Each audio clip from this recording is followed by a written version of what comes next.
Hello everyone, welcome back to my channel. I've decided to record yet another chapter of Guardians of Lore.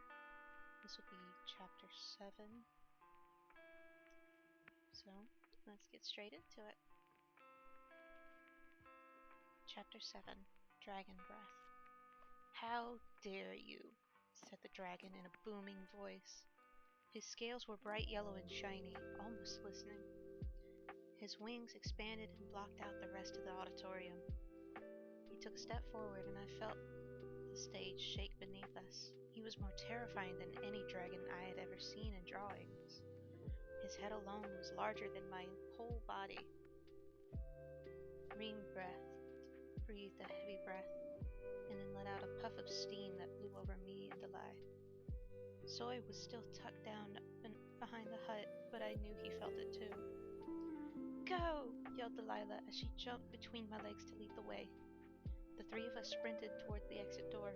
Soy charged through first, and as Delay and I ran behind him, I felt more of the steam.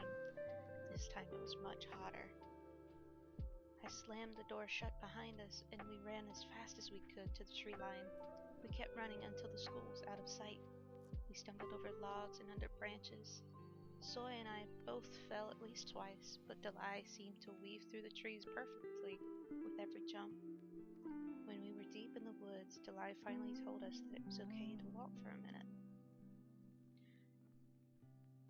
He'll have to hide in the auditorium until he can take human form again. It takes much more effort to build a disguise than to let your true form show, she explained. That was a dragon, yelled Soy, catching his breath. I don't understand what just happened, I muttered. July replied, Listen, boys, I know this is a lot to take in, but it's time that you started believing me. It would make this a lot easier. Not running anymore had helped me to calm down and think a little more clearly. Did you know that he was going to do that? Change like that? I asked. I was counting on it, she said. That was pretty risky, don't you think? Soy asked angrily, especially when he would have passed right over you and gone for the main course.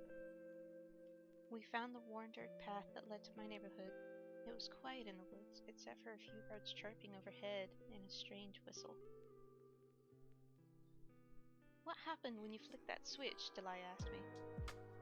That curtain's been broken for 2 years. Miss Weaver told Mr. Salazar to fix it, but he just put a sign up instead.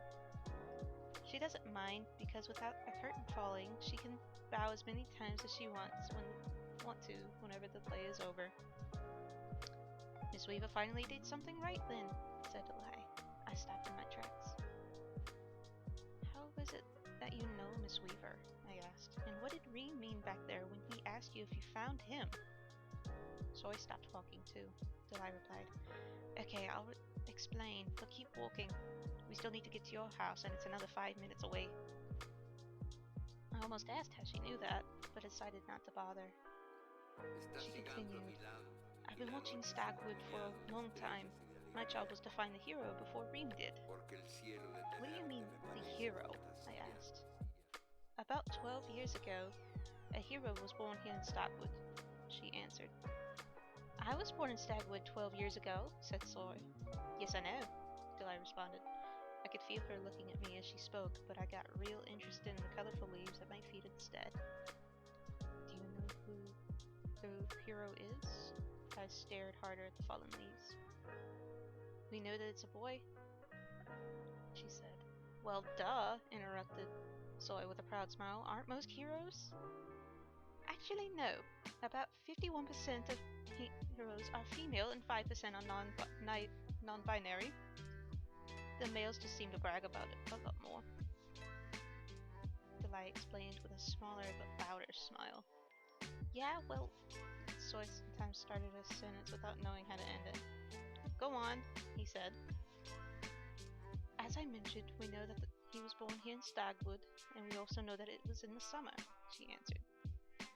Right, and I was born in June. I think we've decided that it's me, said Soy. And when were you born? She asked me. My stare pierced the leaves, and was well on its way to the center of the earth. July, I mumbled. Guys, it's me, said Soy with a hand on my shoulder. When you're a hero, you can just feel it. For years, we weren't sure who the hero was, not because not much else had been written about him, Delight told us. Written? By who? I asked. Nearby, a woodpecker was knocking on a tree. I couldn't see where it was, but Delight had noticed the sound too. The fairies write down the stories. The battles between good and evil, darkness and light, and magic and sorcery are all found in the fairy tales, she said. Fairies, I said, looking at Delight.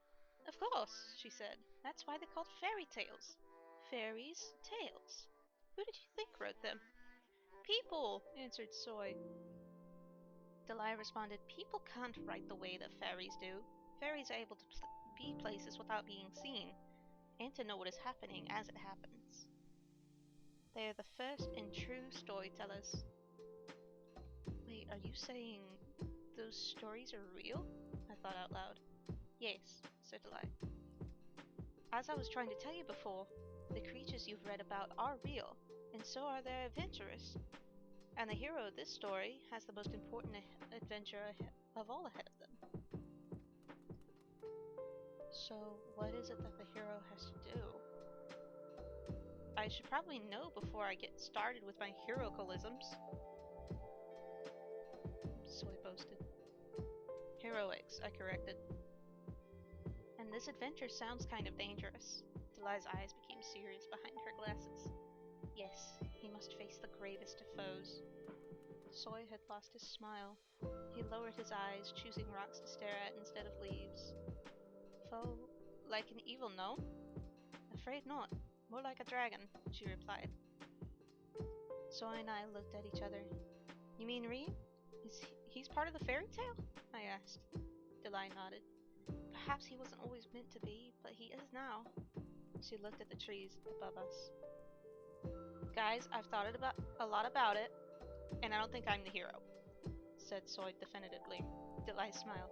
It's all right, Soy, she said. After years of searching, I believe I've found him. And who is it? Asked Soy. Delight shot a glance behind us towards the path. There's no time for that now, she said. Reem has spies all over these woods, and we've taken too long. Unless my ears are deceiving me, they're getting closer. It's time to get inside. Delight sprinted ahead with long jumps. Soy whispered in my ear. Okay, maybe they do have a neck? But now she's talking about ears? Seriously? Delilah has no idea how to frog. Alright, I'm afraid our time is up for today. Thank y'all so much for listening. I hope y'all enjoyed this chapter, and I will be back soon